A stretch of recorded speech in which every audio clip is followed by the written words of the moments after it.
하나님의 말씀 마태복음 27장 27절부터 44절입니다.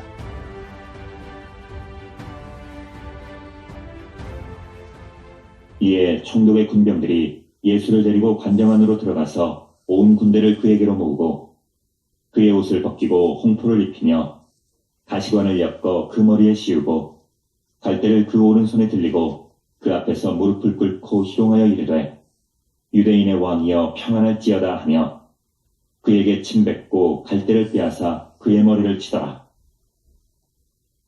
희롱을 다 한 후 홍포를 벗기고 도로 그의 옷을 입혀 십자가에 못 박으려고 끌고 나가니라. 나가다가 시몬이란 구레네 사람을 만나매 그에게 예수의 십자가를 억지로 지워가게 하였더라. 골고다, 즉 해골의 곳이라는 곳에 이르러 쓸개 탄 포도주를 예수께 주어 마시게 하려 하였더니 예수께서 맛보시고 마시고자 하지 아니하시더라. 그들이 예수를 십자가에 못 박은 후에 그 옷을 제비 뽑아 나누고 거기 앉아 지키더라. 그 머리 위에 이는 유대인의 왕 예수라 쓴 죄패를 붙였더라. 이때에 예수와 함께 강도 둘이 십자가에 못 박히니 하나는 우편에 하나는 좌편에 있더라. 지나가는 자들은 자기 머리를 흔들며 예수를 모욕하여 이르되 성전을 헐고 사흘에 짓는 자여 내가 만일 하나님의 아들이여든 자기를 구원하고 십자가에서 내려오라 하며 그와 같이 대제사장들도 서기관들과 장로들과 함께 희롱하여 이르되 그가 남은 구원하였으되 자기는 구원할 수 없도다. 그가 이스라엘의 왕이로다. 지금 십자가에서 내려올지어다. 그리하면 우리가 믿겠노라. 그가 하나님을 신뢰하니 하나님이 원하시면 이제 그를 구원하실지라. 그의 말이 나는 하나님의 아들이라 하였도다 하며 함께 십자가에 못 박힌 강도들도 이와 같이 욕하더라. 아멘. 자, 오늘 성경에 보면 세 개의 십자가가 등장하고 있는 것을 봅니다. 하나는 구레네 시몬이 졌던 십자가입니다. 그리고 두 번째는 두 강도가 졌던 십자가입니다. 그리고 마지막으로 예수님이 지셨던 십자가입니다. 먼저 구레네 시몬이 졌던 십자가를 보면 좋겠습니다. 32절에 보면 이렇게 기록합니다. 나가다가 시몬이란 구레네 사람을 만나매 그에게 예수의 십자가를 억지로 지워가게 하였더라 라고 말씀합니다. 여기서 이 구레네라는 곳은 북아프리카의 해안 도시를 말합니다. 어쩌면 그가 아프리카 출신인 흑인이었는데 나중에 유대교에 입교한 사람일 수도 있겠습니다. 그것이 아니라고 하면 유대인이면서 디아스포라 유대인, 그러니까 구레네에 살고 있었던 유대인이라고 볼 수 있습니다. 아무튼 그는 아주 먼 길을 여행하여서 유월절을 지키기 위해 이곳에 찾아온 사람이라고 볼 수 있겠습니다. 십자가의 무게는 학자들마다 의견이 조금 다르긴 하지만 일반적으로 40kg에서 60kg 정도로 그렇게 말을 합니다. 자, 그러면 아무리 건장한 남성이라고 할지라도 이것을 메고 간다는 것은 너무나 힘든 무게였을 것입니다. 더군다나 예수님은 채찍이 맞으시고 또 가시밀려건을 쓰시고 온갖 피를 다 흘러내리시고 힘이 완전히 빠진 상태에서 이렇게 무거운 십자가를 지고 가셨기 때문에 얼마나 힘이 들었겠습니까? 그래서 여러 번 넘어지고 쓰러지셨는데 보다 못한 로마 병정이 지나가던 이 구레네 사람 시몬이라는 사람을 잡아서 이것을 지고 가게 했다는 것입니다. 그런데 여기서 주목할 단어가 있습니다. 억지로라고 하는 단어입니다. 억지로. 마태복음의 저자인 마태는 이 억지로라는 단어를 일부러 넣고 있습니다. 원치도 않은데 고난의 십자가를 구레네 시몬이 졌다는 것입니다. 억울할 수 있습니다. 기분 나쁠 수 있습니다. 특별히 6월절을 지키기 위해서 그가 먼 곳에서 여행해서 왔기 때문에 그런 몸을 정결히 해야 할 의무가 있었고 그것을 지키고 있었을 것입니다. 하지만 곧 죽을 죄인의 십자가를 진다는 것은 속된 말로 재수 없다고 생각할 수가 있다는 것입니다. 하지만 그 십자가는 재수가 없는 십자가가 아니었습니다. 인류의 죄를 대신하기 위해서 우리를 위해서 저어주신 예수님의 십자가입니다. 예수님께서는 그 인류를 위해서 지시는 십자가라고 하는 그것 때문에 그 무게감이 굉장히 컸었고 그 고통도 매우 컸었을 것입니다. 자, 그런데 시몬이 그런 육체적 고통을 조금이나마 덜어준 것입니다. 결국 그는 훗날 그가 복을 받았고 그의 자녀들, 그의 가문이 복을 받게 되었습니다. 예수님이 그 사실을 아시고 그 억지로 진 십자가였지만 그것을 갚아주신 것입니다. 로마서 16장 13절에 보면 주 안에서 택하심을 입은 루포와 그의 어머니에게 문안하라. 그의 어머니는 곧 내 어머니니라. 사도 바울이 이렇게 기록하고 있습니다. 마가복음 15장 21절에는 알렉산더와 루포의 아버지인 구레네 사람 시몬이라고 하는 말씀이 나옵니다. 결국 무엇입니까? 훗날 그와 그의 자녀들이 초대교회의 유명한 사람들이 될 수 있었다는 것입니다. 하나님의 나라를 위해서 하나님의 영광을 위해서 멋지게 쓰임받는 가정이 될 수 있었다는 것입니다. 주님이 갚아주신 것입니다. 여러분, 우리 인생 가운데 예수님 때문에 억울한 일을 당할 수 있습니다. 억지로 십자가를 져야 할 일이 있습니다. 그때 우리는 왜 나만 이런 십자가를 져야 하는가 라고 생각할 수도 있을 것입니다. 하지만 예수님께서는 그 십자가를 기억하십니다. 그 희생을 기억하십니다. 주를 위해서 헌신했던 그 헌신을 기억하시는 것입니다. 하나님은 어떤 분이십니까? 우리가 억지로라도 헌신의 십자가를 질 때 결코 그것을 가만 놔두지 않는 분이십니다. 기도의 씨를 뿌린 성도들은 혹 그때가 아니라 할지라도 하나님께서 그 자녀 시대에라도 충분히 갚아주시는 것입니다. 오늘도 주를 위하여 희생하고 헌신하는 것에 대해서 주저하지 마시고 주님을 바라보고 나가시는 분들이 되시길 바랍니다. 자, 두 번째는 이 두 강도가 졌던 십자가인데요. 38절에 보면 이때에 예수와 함께 강도 둘이 십자가에 못 박히니 하나는 우편에 하나는 좌편에 있더라 라고 기록합니다. 여러분, 이 사람들은 죽어서 마땅한 사람들입니다. 단순 잡범이 아닙니다. 십자가를 지고 죽을 정도라고 하니까 최소한 둘 중에 하나일 것입니다. 사람을 죽인 강도였든지 아니면 로마에 대항하여서 싸웠던, 그러다가 잡혔던 독립투사들이었는지 이 둘 중에 하나였을 것입니다.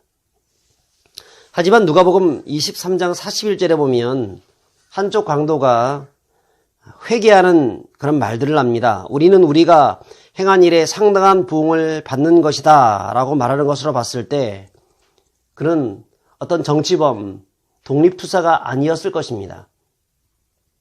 독립투사가 이런 말을 할 턱이 없기 때문에 그렇습니다. 그러면 그럼 누구입니까? 이 사람들은 강도들입니다. 죽어야 마땅한 사람들입니다. 자, 그런데 이 두 강도 중에서 한 강도는 누가복음 23장에 보면 예수님께 회개하여서 구원을 받게 되었고 또 다른 한편 강도는 죄를 회개하지 않고 마침내 지옥 백성이 되고 말았습니다. 여러분, 이것을 통해서 우리에게 주는 교훈이 있습니다. 무엇이냐면 어떠한 죄를 지었다 할지라도, 세상에서 가장 큰 죄가 사실 사람 죽이는 그 강도죄가 아니겠습니까? 정말 큰 죄를 지었다 할지라도 예수 그리스도 앞에서 내가 죄인입니다, 나를 용서하여 주옵소서 기도하면 주님이 다 용서해 주시고 은혜 베풀어 주신다는 것입니다. 하지만 내가 의인님네 생각하고 하나님 앞에 회개하지 않으면 그 어떤 죄라도 용서받지 못하고 결국은 하나님의 버림받는 사람이 될 수밖에 없는 것입니다. 자, 그러므로 이 한편 강도, 회개한 한편 강도처럼 크고 작은 우리의 죄악들을 하나님께 내려놓고 회개하는 우리들이 되어야 할 줄 믿습니다. 마지막으로 예수님이 지신 십자가인데요. 35절에 보면 그들이 예수님을 십자가에 못 박은 후에 그 옷을 제비 뽑아 나누었다라고 말씀합니다. 자, 거기를 지나가던 사람들이 예수님을 보면서 예수님의 십자가를 조롱했습니다. 대제사장, 서기관, 장로들, 그런 사람들은 희롱했습니다. 강도들까지도 예수님의 십자가를 바라보면서 욕했습니다. 하지만 하나님은 예수님의 십자가를 세상에서 가장 아름다운 십자가, 가장 위대한 십자가라고 말씀하십니다. 왜냐하면 그 십자가는 인류를 구원할 유일한 비상구, 생명의 다리, 우리를 구원하기 위해서 우리를 대신해서 십자가 져주신 그 사랑의 대명사이기 때문에 그런 것입니다. 하나님은 이 십자가를 통해서 인간을 구원할 수 있는 길을 열어놓으셨습니다. 그리고 우리에게 뭐라 말씀하고 있습니까? 너희들도 그 십자가를 믿어라. 그 십자가를 붙잡아라. 그리고 너희들도 그 십자가를 따라가는 삶을 살아야 한다. 누가복음 9장 23절에 아무든지 나를 따라오려거든 자기를 부인하고 날마다 제 십자가를 지고 나를 따를 것이니라 라고 말씀합니다. 예수님은 우리를 보고 당신이 지셨던 똑같은 십자가를 져라 라고 말씀하는 것이 아닙니다. 자기 십자가를 지라고 말씀합니다. 우리는 결코 예수님이 지셨던 십자가를 질 수가 없습니다. 우리는 각자 자기 십자가를 져야 합니다. 자기 십자가가 무엇입니까? 고난과 희생, 그리고 사랑이 충족되는 것이 자기 십자가입니다. 그동안 나에게 우상화되었던 것들이 있는데 그것을 이제는 주를 위해서 포기할 수 있다고 하면 그것이 자기 십자가를 지는 것입니다. 예수님을 믿기 전에는 돈이 우상이었는데 예수 믿고 난 다음에 과감하게 그 돈을 내려놓을 수 있다는 것, 그게 자기 십자가를 지는 것입니다. 예수님을 믿기 전에는 내 인생에 세상의 쾌락과 오락이 나의 우상이었는데, 세상에서 성공하는 것이 나의 우상이었는데, 예수 믿고 난 다음에 그 모든 성공과 모든 즐거움들, 쾌락들을 과감히 포기하는 것, 희생하는 것, 그게 자기 십자가를 지는 것입니다. 이것은 명예와 권세와 물질과 시간, 심지어는 나의 문화적 관점과 정치적인 신념까지도 다 똑같이 적용될 수 있습니다. 포기하지 못하고 움켜쥐고 있었던 그 모든 것들을 오직 주를 위해서 포기하고 희생할 수 있다고 하면 그것은 자기 십자가를 지는 것입니다. 사랑하는 여러분, 성도는 자기 십자가를 지는 사람이 되어야 합니다. 어떤 영역에서 살아가든지 자기 십자가가 있습니다. 사랑을 위하여, 그리스도를 위하여, 하나님의 나라를 위하여 성도는 그 십자가를 지는 사람이 되어야 합니다. 4.15 총선이 일주일 앞으로 다가왔습니다. 이럴 때마다 누구를 찍어야 할 것인가 참 고민이 많이 됩니다. 왜냐하면 자기 십자가를 지는 사람들이 없기 때문에 그렇습니다. 어제 저에게 선거책자가 도착했길래 제가 쭉 훑어봤습니다. 자기 십자가를 지려고 하는, 그러니까 십자가 지기 위해서 헌신하고자 하는 사람들이 없었습니다. 다 자기 욕망만 드러낼 뿐이었습니다. 정말 희생하겠다, 정말 내 생명 온전히 바치면서 일을 하겠다, 국민을 위해서 국민 편에 서겠다고 하는 사람들이 어느 당이든지 없었습니다. 진정성이 없었다는 것입니다. 특별히 예수 믿는 사람들이 더 십자가 정신이 모자란 것을 봅니다. 어느 당에 딱 들어가면 그 당파에 휩쓸려서 예수 믿는 그 십자가의 정신을 상실하는 것을 많이 봅니다. 저 사람이 정말 예수 믿는 사람인지 아닌지 헷갈릴 때가 있습니다. 희생하지 않으려고 합니다. 잘못하면 밀려날 수 있다고 하는 생각들 때문에 그 자기 십자가의 길을 걸으려고 하지 않습니다. 여러분, 이것은 성도들도 마찬가지입니다. 우리 성도들 어디 있든지 자기 십자가를 지는 사람들이 되어야 합니다. 그럴 때 누구든지 나의 삶의 환경에서 자기 십자가를 지고 희생하고 헌신하고 사랑하기 시작하게 되면 어떻게 될까요? 네, 이 세상이 천국이 될 수 있습니다. 가장 아름다운 하나님 나라가 될 수가 있습니다. 그 예수 믿는 사람들이 자기 십자가를 지겠다고 하는 그 희생들이 없기 때문에 이 세상이 이렇게 피폐하고 부조리가 판치고 악하고 더러운 세상이 되는 것이 아니겠습니까? 사랑하는 여러분, 이 고난주간에 우리는 자기 십자가가 무엇인가를 돌아보면서 십자가를 지는 사람들이 되어야 합니다. 구레네 시몬처럼 억지로라도 그 십자가를 져야 합니다. 하나님이 갚아주십니다. 회개한 강도처럼 정말 회개한 마음을 가지고 나가야 합니다. 하나님이 은혜를 주실 것입니다. 복을 주실 것입니다. 낙원을 허락해 주실 것입니다. 예수님이 지신 그 십자가, 우리가 예수님과 같은 그 십자가를 질 수는 없지만 자기 십자가를 지고 주님을 따를 수는 있을 것입니다. 그렇게 이 고난주간을 믿음으로 십자가를 지고 주님을 따라가시는 믿음의 백성들 되시기를 주의 이름으로 축복합니다. 기도하겠습니다. 하나님 아버지, 우리에게 맡겨주신 자기 십자가, 그 십자가를 지고 주님을 따라가는 자가 될 수 있도록 하여 주시옵소서. 주님이 기뻐하시는 십자가가 무엇인가? 사랑을 위해서라면, 또 복음을 위해서라면, 하나님의 영광을 위해서라면 기꺼이 그 십자가를 지고 주님을 따라갈 수 있는 주님의 백성들 되게 하여 주옵소서. 예수 그리스도 이름으로 기도합나이다.